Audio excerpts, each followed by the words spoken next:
کہہ رہے ہیں ہم اس واسطے میلاد نہیں مناتے کہ رسول پاک علیہ الصلوۃ والسلام کے صحابہ نے نہیں منایا، آقا کائنات صلی اللہ تعالیٰ علیہ وآلہ وسلم نے خود سیلیبریٹ نہیں کیا تو ہم بھی نہیں کریں گے۔ دوستو ان کا ایک حساب سے یہ کانسیپٹ صحیح ہے کہ بدعت نہیں کرنی چاہیے، مگر آپ دیکھیں گے تو ایسے بہت سے کام ہیں، مثالیں میں آپ کی خدمت میں رکھتا ہوں، بہت ایسے کام ہیں جو حضور پاک علیہ الصلوۃ والسلام کے دور مبارک میں نہیں ہوتے تھے، ہم بعد میں وہ کام کرتے ہیں اور کرنا ضروری ہے، صرف کرتے نہیں ہیں، ان کا استعمال بہت ضروری ہو گیا ہے۔ میں مثالیں آپ کی خدمت میں رکھتا ہوں۔ سب سے پہلے جو بدعت آپ دیکھیں گے سرکار پاک علیہ الصلوۃ والسلام کے دور مبارک کے بعد ظہور پذیر ہوئی، دنیا میں ہمارے آنکھوں کے سامنے آئی، وہ بدعت کیا ہے آپ جانتے ہیں؟ وہ بدعت ہے قرآن کا کتاب کی شکل میں جمع کرنا۔ رسول پاک علیہ الصلوۃ والسلام کے دور مبارک میں کیا ہوتا تھا آپ جانتے ہیں؟ آپ کے علم کی خاطر میں عرض کر دیتا ہوں، رسول پاک علیہ الصلوۃ والسلام پر قرآن مجید کا نزول ہوتا تھا، قرآن نازل ہوتا تھا حضرت جبریل امین علیہ السلام کے ذریعے۔ رسول پاک علیہ الصلوۃ والسلام اپنے صحابہ میں سے بعض صحابہ کو حضور نے مقرر فرمایا تھا، کبھی وہ کپڑوں پر لکھ دیتے تھے، کپڑے لا کر کپڑوں پر لکھ دیتے تھے، کبھی پتوں پر لکھتے تھے، انک کے ذریعے پتوں پر لکھا کرتے تھے، کبھی ہڈیاں دھو کر صاف کر کے ہڈیوں پر قرآن مجید لکھا کرتے تھے۔ ان کے لکھنے کے طریقے یہ تھے قرآن مجید۔ اسی طرح آپ دیکھیں گے کہ ہرن کی جھلی پر قرآن مجید لوگ لکھا کرتے تھے، اس زمانے میں جو اویلیبل چیزیں تھیں ان پر قرآن مجید لکھا جاتا تھا، کتاب کی شکل میں قرآن مجید موجود نہیں تھا۔ پھر کیا ہوا؟ رسول پاک علیہ الصلوۃ والسلام ظاہری طور پر دنیا سے تشریف لے گئے، حضرت ابوبکر صدیق رضی اللہ تعالیٰ عنہ کا دور مبارک آیا۔ اس دور میں ایک جنگ ہوئی، کس سے ہوئی؟ مسلمہ بن کذاب۔ یہ کون ہے آپ جانتے ہیں؟ ایک شخص تھا عرب میں، اس نے نبی ہونے کا دعویٰ کیا تھا، تو حضرت ابوبکر صدیق رضی اللہ تعالیٰ عنہ نے باضابطہ فوج بنائی، اس سے مقابلے کے لیے فوج کو روانہ فرمایا، اور اس زمانے میں ایک جنگ ہوئی، اس جنگ کا نام ہے جنگ یمامہ۔ یہ جنگ ہوئی، بہت مشہور و معروف ہے تاریخ میں، حضرت ابوبکر صدیق رضی اللہ تعالیٰ عنہ کے دور مبارک میں یہ جنگ ہوئی۔ اس جنگ میں کتنے صحابہ مارے گئے؟ تو روایتوں میں آیا ہے 700 حافظ صحابہ جو حفاظ تھے، جن کے سینے میں قرآن موجود تھا، 700 صحابہ ایک ہی جنگ میں شہید ہو گئے۔ جب 700 صحابہ شہید ہو گئے تو حضرت عمر فاروق رضی اللہ تعالیٰ عنہ سیدھے حضرت ابوبکر صدیق رضی اللہ تعالیٰ عنہ کے پاس آئے، آ کر کہنے لگے، اے ابو بکر میں چاہتا ہوں کہ قرآن کو کتابی شکل میں جمع کر دیا جائے، جمع کر دیا جائے۔ حضرت ابوبکر صدیق نے وہی کہا جو ہم کہتے ہیں، انہوں نے کہا رسول اللہ نے جس کو کتاب کی شکل میں جمع نہیں کیا، میں اس کو کیسے کر سکتا ہوں؟ یہ کام تو بدعت ہے، یہ کام رسول اللہ نے نہیں کیا ہے، یہ کام بدعت ہے۔ حضرت عمر فاروق رضی اللہ تعالیٰ عنہ نے عرض کیا، حضرت یہ کام بدعت ہے مگر زمانے کا وقت کا تقاضا ہے، اگر ہم کتابی شکل میں جمع نہیں کریں گے تو آگے کی نسلوں کو قرآن مجید مکمل شکل میں پہنچے گا نہیں۔ میں آپ کی خدمت میں عرض کرتا ہوں، اس کام کو پہلے اللہ کے لیے اس کام کو آپ قبول فرمائیے اور کسی صحابی کو بلا کر اس کام کے کرنے کا حکم فرمائیے۔ حضرت کرام، دنیا میں جو سب سے پہلی بدعت ہوئی ہے وہ کتاب قرآن مجید کو کتاب کی شکل دینے کی بدعت ہے۔ کس کو مقرر فرمایا؟ رسول پاک علیہ الصلوۃ والسلام کے صحابی حضرت ابوبکر صدیق نے۔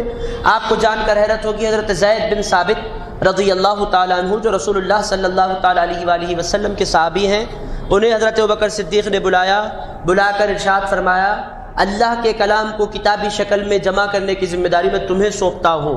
تو حضرت زید بن ثابت نے عرض کیا، پہاڑ کو اس کی جگہ سے ہٹا دینا میرے لیے آسان تھا، قرآن کو مکمل کتاب کی شکل میں جمع کرنا اس سے بڑی ذمہ داری میں محسوس کر رہا تھا۔ یہ اللہ کا کلام قیامت تک کے لیے مجھے جمع کرنا تھا۔ آخرکار حضرت زید بن ثابت رضی اللہ تعالیٰ عنہ نے یہ ذمہ داری قبول فرمائی۔ پہلی بدعت آپ کہہ سکتے ہیں قرآن مجید کو کتابی شکل میں جمع فرمانا۔ اب آپ بولیں گے یہ بدعت ہے تو پھر ہم بدعت پر کیوں عمل کرتے ہیں؟ تو دوستو جواب دینا پڑتا ہے، ہر بدعت خراب نہیں ہوتی، یہ بدعت ہونے کے باوجود بہت اچھی بدعت ہے۔ اگر وہ قرآن کو جمع نہ کرتے، ہم آج حافظ قرآن ہوتے، وہ اگر قرآن کو جمع نہ کرتے، ایک کے بعد ایک صحابہ ختم ہوتے جاتے، قرآن ختم ہو جاتا۔ لوگوں کے ذریعے جو قرآن آج ہاتھ در ہاتھ جاتا جا رہا ہے، منتقل ہوتا جا رہا ہے، قرآن کا ایک ورڈ نہیں بدلا گیا، اس کا ایک زبر نہیں بدلا گیا، اس کا ایک زیر نہیں بدلا گیا۔ حضرت کرام ایز اٹ از سے لے کر والناس تک پوری دنیا میں قرآن مجید ایک ہے۔ یہ قرآن مجید کا معجزہ ہے۔ آپ دیکھیں گے مہدی پٹنم میں خواجہ گلشن میں جو قرآن پڑھا جاتا ہے، مکے میں بھی وہی قرآن پڑھا جاتا ہے، کوئی اور قرآن نہیں پڑھا جاتا۔ حضرت کرام، یہ قرآن مجید کا معجزہ ہے۔ یہ کریڈٹ کس کو جاتا ہے؟ حضرت عمر فاروق کو جاتا ہے، حضرت ابوبکر صدیق کو جاتا ہے۔ اللہ رب العزت نے حفاظت کی ذمہ داری لی، ان لوگوں نے اس حفاظت کی ذمہ داری کو اپنے کاندھوں پر اٹھایا۔ اگر یہ لوگ بدعت کہہ کر چھوڑ دیتے تو پھر قرآن مجید محفوظ نہ رہتا۔ حاضرین کرام، قرآن کا جمع کرنا بدعت ہونے کے باوجود ثواب ہے۔ جن لوگوں نے کیا ہے، میں آپ سے پوچھتا ہوں، حضرت ابوبکر صدیق کو ثواب ملے گا کہ گناہ؟ حضرت عمر فاروق کو ثواب ملے گا کہ گناہ؟ حاضرین کرام، وہ لوگ خلیفۃ رسول اللہ ہے، وہ یار غار ہے۔ حضرت ابوبکر صدیق رضی اللہ تعالیٰ عنہ کی ذات پاک کیا ہے؟ حضرت عمر فاروق فرماتے ہیں زندگی بھر کی میری جتنی نیکیاں ہیں، حضرت ابوبکر صدیق کی اس ایک نیکی کا مقابلہ نہیں کر سکتی جو نیکی انہوں نے ہجرت کی رات میرے سرکار کے ساتھ کی تھی۔ میرے دوستو، وہ حضرت ابوبکر صدیق ہیں، انہوں نے یہ کام کیا ہے، عمر فاروق نے یہ کام کیا ہے۔ تو دوستو، پتہ کیا چل رہا ہے؟ بدعت ہونے کے باوجود یہ کام خراب نہیں ہے۔ یہ بدعت آپ کو ماننا پڑے گا کہ بدعت اچھی بدعت ہے۔ بعض بدعتیں اچھی ہوتی ہیں، آپ کو قبول کرنا پڑتا ہے۔ یہ بدعت ہے تو ہے، مگر بدعت خراب نہیں ہے، اچھی بدعت ہے۔ اس بات کو آپ سمجھیں۔ میں اور مثالیں آپ کی خدمت میں رکھتا ہوں۔ قرآن مجید پڑھا جاتا رہا، حضرت عثمان غنی رضی اللہ تعالیٰ عنہ کے دور مبارک میں، آج بھی وہ قرآن مجید ترکی کے میوزیم میں موجود ہے، جو حضرت عثمان غنی رضی اللہ تعالیٰ عنہ کے ہاتھ سے لکھا ہوا تھا، آج بھی موجود ہے۔ وہ قرآن مجید آپ دیکھیں گے، اگر آپ کے سامنے لا کر رکھ دیا جائے، آپ اور ہم ایک آیت اس میں سے نہیں پڑھ سکتے۔ کیوں؟ بے کے نیچے، با کے نیچے نقطے نہیں، تا کے اوپر کے نقطے نہیں، جیم کا نقطہ نہیں، نقطے نہیں، زیر نہیں، زبر نہیں، پیش نہیں، شدہ نہیں، کچھ نہیں۔ اب آپ کیسے پڑھیں گے؟ کیا ہوا اس کے بعد؟ حجاج بن یوسف الثقفی نامی ایک شخص نے باضابطہ قرآن مجید پر اعراب لگائے۔ اعراب لگائے کا مطلب زیر، زبر، پیش، یہ ساری چیزیں قرآن مجید پر اس نے لگائیں۔ دوستو، نہ حضرت ابوبکر صدیق نے اعراب لگایا، نہ عمر فاروق نے اعراب لگایا، نہ عثمان غنی نے اعراب لگایا، نہ علی مرتضیٰ نے اعراب لگایا، نہ امام حسن نے اعراب لگایا، نہ حضرت معاویہ نے اعراب لگایا، نہ زید بن ثابت نے اعراب لگایا، نہ ابی بن کعب نے اعراب لگایا، نہ کوئی اور صحابی نے اعراب لگایا، نہ بلال حبشی نے اعراب لگایا، نہ ابو ہریرہ نے اعراب لگایا۔ اعراب لگانے والے صحابہ میں سے کوئی نہیں تھے۔ آپ کیا کریں گے؟ قرآن مجید سے زیر ربر نکال دیں گے؟ آپ پڑھیے پھر قرآن مجید میں، دیکھتا ہوں آپ کیسے پڑھیں گے۔ دوستو، کوئی نہیں پڑھ سکتا۔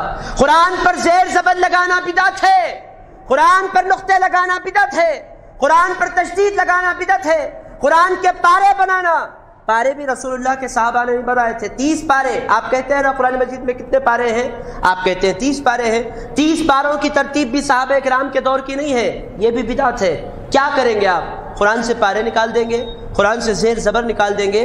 ماننا پڑے گا یہ بدعت ہونے کے باوجود ہماری ضرورت ہے۔ یہ ایک ایسی بدعت ہے، یہ کوئی گناہ نہیں ہے، یہ ثواب کی بدعت ہے۔